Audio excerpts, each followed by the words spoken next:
The red dress hung in my closet like a dare. Bold, vibrant, and perhaps a little too hoped for a 62-year-old widow. I had bought it 2 weeks earlier, picturing how my son Nathan would smile when he saw me in it.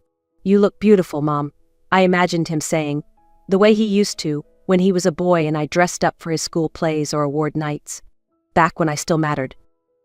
I slipped it on anyway. The silk felt cool against my skin, unfamiliar but comforting. In the mirror, I saw a woman who had grown practiced in hiding loneliness behind well-applied lipstick and polite smiles. Linda Barrett. Still my name even after the divorce from Nathan's father nearly 15 years ago. Some identities outlast marriages. The text had come that morning. "Looking forward to lunch, Mom." The usual spot, 1 p.m. Simple, warm enough to stir something inside me. At 35, Nathan had built a life far from mine, a sleek Chicago real estate career, a downtown penthouse, Instagram full of curated joy. But he was still my son, still the boy I raised alone when his father moved on. I arrived at Bravetti's Bistro 15 minutes early, holding my purse like a shield. The hostess, a young woman with soft curls and a sunny smile, led me to our regular table by the window. Around me, the restaurant hummed with the energy of Mother's Day, families laughing, children handing out handmade cards, bouquets gracing nearly every table. "Your son will be joining you?" the hostess asked, straightening the silverware. "Yes," I lied gently, "any minute now." 1 o'clock came and went. The waitress, older and kinder, brought water and bread I couldn't touch. "Would you like to order an appetizer?" she offered. "He's just running late," I replied, swallowing a knot that had nothing to do with hunger. "You know how traffic is."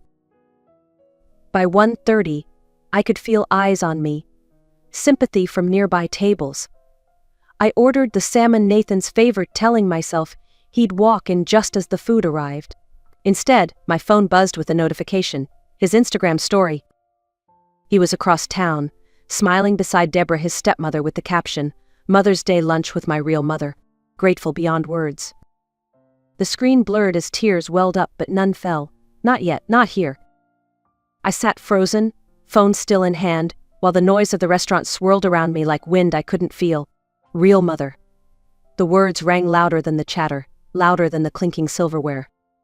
They echoed down 35 years of memories, the scraped knees I kissed, the late-night fevers I soothed, the sleepless nights I worked 3 jobs to pay his college tuition, and suddenly it was like none of it had happened, like I had been erased. "Ma'am, are you okay?" the waitress asked softly, a note of concern replacing her earlier patience. I looked up at her kind eyes and tried to smile. "I'm fine," I lied. Again. I forced myself to eat a few bites of the salmon. It tasted like paper. Around me, families clinked glasses and laughed with ease, passing gifts and taking photos that would one day remind them they'd been loved. I stared at my plate, at the empty chair across from me, at the illusion I'd been nursing for years. Nathan still needs me. Nathan still cares. I pulled out my phone again. No new texts. No calls. No apologies. Just the photo of him with Deborah, that perfect smile of his lighting up the frame. I'd known, somewhere deep down, that I wasn't first in his life anymore. But I never imagined he'd choose to forget me entirely. Not on today, not like this. I paid the check, tipping generously out of habit. Rosa, the waitress, gave me a look that said she understood more than I'd spoken aloud. "Some people," she murmured as she collected the dishes, "don't deserve the love they're given." I nodded. Not in agreement, not in defiance, just in acknowledgement. The walk to my car felt longer than usual. Every step was heavy with the weight of memory. I drove home in silence, not trusting the radio to hold me together. When I reached my house, I sat in the driveway for a long while, the red dress growing tight around my ribs. Inside, I found last year's Mother's Day card in the kitchen drawer. I had kept it, tucked away like a small proof that I mattered once. A store-bought card with a generic printed message, signed simply Nathan. No note. No memory. Just obligation. My phone buzzed. A text. "Sorry, Mom. Got held up at work. Rain check." Rain check. I stared at the words, numb. He still thought I didn't know. Still thought I was the woman who would swallow it down, make excuses, smile and nod. I started to type a reply. Deleted it. Tried again. Deleted again. And then I typed the only truth that mattered. "I saw your post." He read it within seconds. No reply came. And as the sun sank outside my kitchen window, a cold clarity settled inside me. I wasn't sad. I wasn't angry. I was done. This wasn't heartbreak. This was release.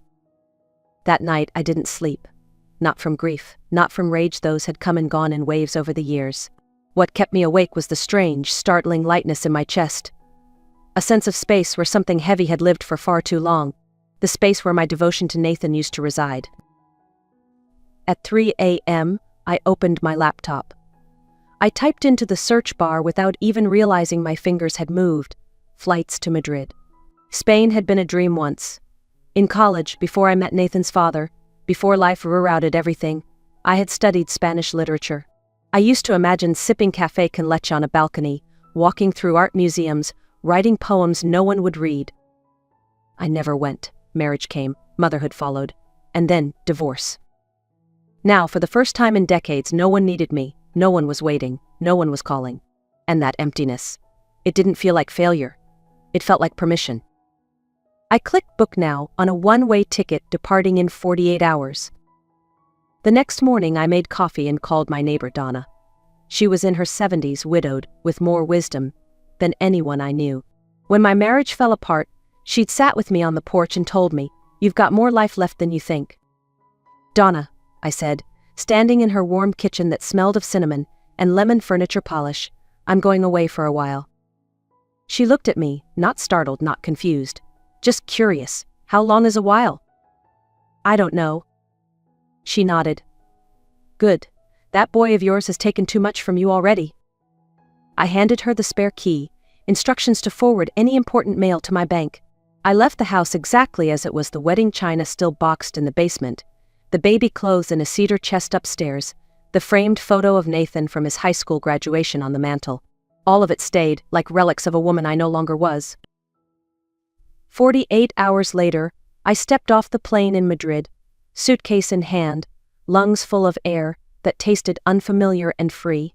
My Spanish was rusty, but I managed enough to get to a small studio apartment in Lavapiés, a neighborhood full of color, sound, and second chances.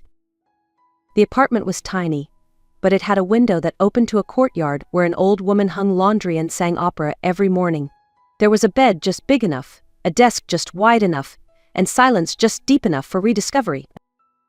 The landlord, Federico, was a kind man in his 60s with wild eyebrows and a fondness for American jazz. "You are a writer?" he asked, eyeing my single suitcase and blank notebooks. "I'm figuring that out," I said. For the first week, I did nothing. I walked through the city until my feet ached. I sat in cafes, listening. I bought groceries from a tiny market run by a couple who argued lovingly over fruit prices. I practiced ordering coffee in Spanish. I turned off international data on my phone and let it rest untouched. The missed calls piled up. First Nathan, then Richard, his father, then Debra. Dozens of voicemails, none of them listened to. I imagined their conversations. "She's not answering. Where did she go? What is wrong with her?" Let them wonder. For the first time in my life, I wanted to be the mystery. And I was finally willing to be found by myself. The second week in Madrid passed like a breath I didn't know I'd been holding. I still hadn't touched my phone. It sat powered off on the bedside table, a silent witness to the life I'd left behind. Every time I glanced at it, I felt no urgency, no longing, only the faint hum of boundaries forming in the space where chaos used to live. One afternoon, I found a quiet cafe tucked between two narrow alleys near El Retiro Park. It smelled of espresso and old books, and the woman behind the counter had hair the color of storm clouds, and an accent that blended Ireland with Spain. Her name was Moira Sullivan, and she ran the place like she'd invented comfort. "You American?" she asked, setting down a perfect cup of café con leche. "Temporarily," I said, and she laughed, a warm, musical sound like wind chimes. "We're all temporary, love. Some of us just admit it sooner." Moira became my first real friend in Madrid. She was 68, twice divorced, and proud of it. Her children lived in different countries, but called every Sunday. She spoke with the confidence of someone who had been through hell and decided to decorate it. One day, I told her about Nathan, about the restaurant, about the post. Moira didn't interrupt. She just refilled my coffee and nodded in that way women do when they've seen it all and survived anyway. "My middle son did the same," she said softly. "Chose his father's second wife over me after the divorce. Didn't speak to me for 5 years.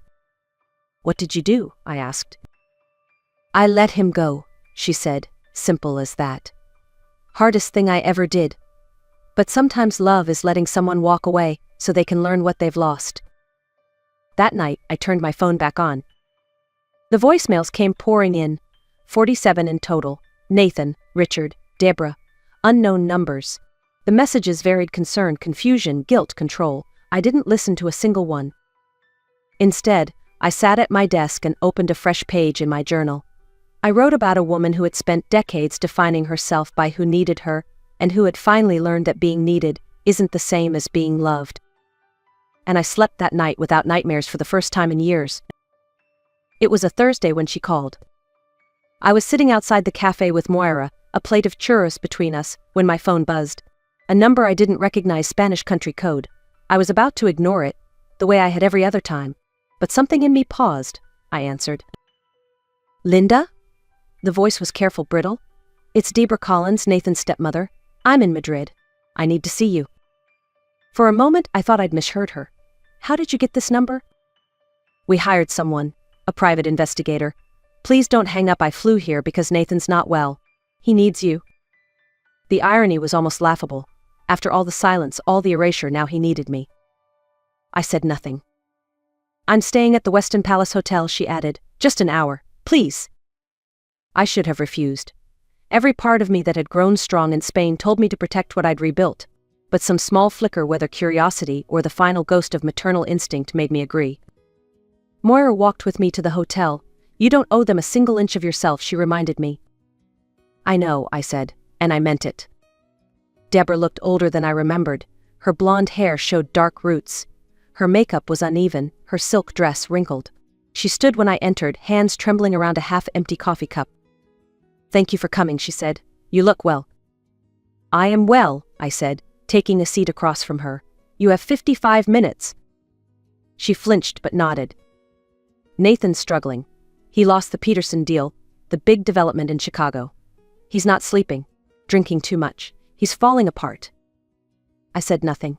I watched her, this woman who had taken my place so effortlessly. He feels guilty, she continued. He knows what he did. I told him that post on Mother's Day was cruel.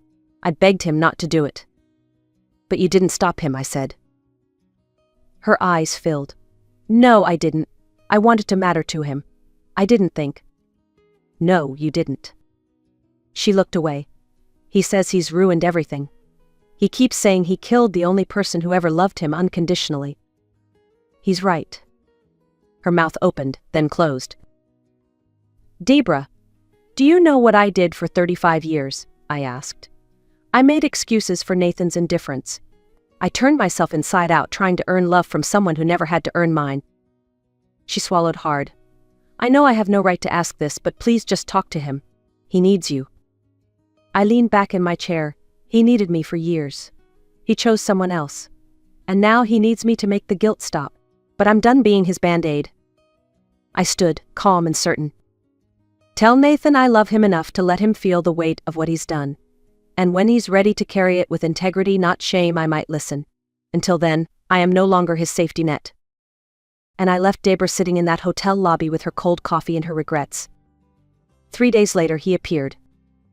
I was at Moira's cafe, grading vocabulary exercises from my advanced English students, when I saw him through the window. Nathan Barrett, thinner than I remembered, his once tailored suit now rumpled and loose around the shoulders. He stood across the street like someone unsure of his own presence, staring at me through the glass. I didn't flinch. I didn't wave. I simply continued marking a paper about the future tense. Moira stepped up behind me, saw where I was looking, and raised an eyebrow. That him? I nodded. He looks awful, she said flatly. Good, I replied. Nathan finally crossed the street, each step like it carried 100 questions and no answers. When the cafe door opened, the small bell overhead rang louder than usual, or maybe I was just listening harder. The other customers glanced up briefly, then returned to their books and conversations. To them, he was just another American. He stood at the table for a moment, his eyes scanning my face like he didn't recognize me. My longer hair, my sun-warmed skin, the easy posture of a woman who didn't owe anyone an explanation. Mom, he said, unsure. Nathan. Can I sit? I gestured toward the empty chair without looking up from the next paper. He sat slowly, carefully, like someone easing onto uncertain ice. "I've been trying to reach you," he started. "I know. You haven't answered. Because I didn't want to talk to you." He blinked at the directness. That was new for him. "I deserve that," he said. "You deserve honesty." He looked down at his hands, rubbing them together the way he did when he was nervous as a boy. I felt nothing. "I messed up," he began. "That Mother's Day, I don't know what I was thinking. I was angry. Confused." "No," I cut in. "You were clear. You were cruel, but you weren't confused. You made a choice." "I didn't mean to hurt you." "You didn't hurt me that day, Nathan. You revealed yourself." The hurt came from the 35 years I spent believing that if I gave you enough love, you'd give it back. But what you wanted was access, not connection. He swallowed, visibly shaken. "I do love you." "No, you love knowing I'll always pick up the pieces. You love the convenience of my love, not the responsibility that comes with it." Outside, someone passed by with a guitar slung across their back. Inside, the silence between us felt heavier than anything that had been said so far. "My business is failing," Nathan admitted. "I lost the house deal. The contractors pulled out. Christine and Dad are fighting. Everything's unraveling." "And so, you came here?" He nodded. "Because I'm your emergency contact." He opened his mouth, then shut it. "I'm not angry, Nathan," I said finally. "I'm done. There's a difference." "So what happens now? You just stay here forever?" "I live my life. You live yours." He stared at me, stunned by the simplicity. "There are papers you need to sign," he said, after a moment, reaching into his coat pocket. "For the property in Vermont. Legal stuff." And there it was. The real reason. "Email them," I said. "I don't have your email." "Then figure it out." I stood, gathering my papers. "This isn't revenge. It's protection. You are welcome in my life only when you've done the work to be someone who deserves to be there. Not when you need a signature." I walked away. He didn't follow. 3 days after Nathan's visit, I woke to find 23 missed calls. I had slept soundly, deeply, even peacefully. The kind of sleep that comes only when you no longer feel obligated to hold someone else's world together. My phone had been charging on silent. When I checked it over my morning coffee, I found the record of desperation waiting: 6 calls from Nathan, 4 from Richard, 3 from Debra, and 8 from a contact, saved only as N. Attorney. Attorney. I didn't listen to a single voicemail. That afternoon, Lucia came for her extra English lesson, carrying a small paper bag that smelled like cinnamon. "Magdalena," she explained. "My grandmother says sweets help with difficult conversations." She placed the bag on the table beside her grammar book. "What makes you think I had a difficult conversation?" "You've been different since Tuesday," she said, not unkindly. "Stronger. But also, how do you say, more solid?" "More solid. I like that." "Yes," I said. "Someone I used to know showed up." She tilted her head. "The one who hurt you." I nodded. "Did he apologize?" He tried. But apologies without change are just noise. We practiced the subjunctive that day, the grammar of uncertainty. If I were younger, if I had known, if he had changed, all those fragile conditional possibilities. "If my son were to truly change," I said aloud, "then maybe I'd consider forgiveness." Lucia looked up. "But you don't think he will?" "No, I don't." She nodded like she understood far more than her years would suggest. "Then you are free." That evening, Moira insisted on taking me out. We sat at a rooftop tapas bar, looking out over the Plaza de Santa Ana, plates of patatas bravas and marinated olives between us. "You look different," she said, echoing Lucia. "Settled. Like a woman who stopped waiting." I smiled. I feel like I finally arrived in the one place I'd always avoided my own life. We clinked glasses of Rioja. Just then, my phone buzzed on the table. A new call from an attorney. I turned it face down. "They're persistent," Moira observed. "They're desperate. Nathan's business is failing. The house has become a problem. He wants me to solve it for him." "Will you?" "Eventually," I said, "but not because he demands it, because I choose to." The next morning, a knock came at my apartment door. A young man in a tailored suit stood there, holding a leather briefcase. "Senora Barrett? My name is David Glickman. I represent your son, Nathan Barrett." I didn't open the door all the way. "How did you get this address?" "We hired an investigator. I need to speak with you about urgent legal." "No," I said flatly, beginning to shut the door. "Ma'am, please, your son's company is in serious financial distress. There are tax issues involving your property in Vermont. If you don't sign..." I cut him off. "Mr. Glickman, my son made a public choice to exclude me from his life. He has made no effort to repair that. I am under no obligation to clean up the messes caused by his own decisions." He stammered. "But he's your son." "And I'm his mother. A real mother teaches her child that actions have consequences." I closed the door, locked it, and made myself coffee. Later that day, I called Moira. They sent a lawyer to my apartment. She whistled. "Want me to call my cousin with the civil guard?" "Not yet," I laughed. "What will you do?" "I'm going to live my life," I said, "and if Nathan wants to be part of it, he knows what he needs to do." And that was the end of it. Or maybe, finally, the beginning.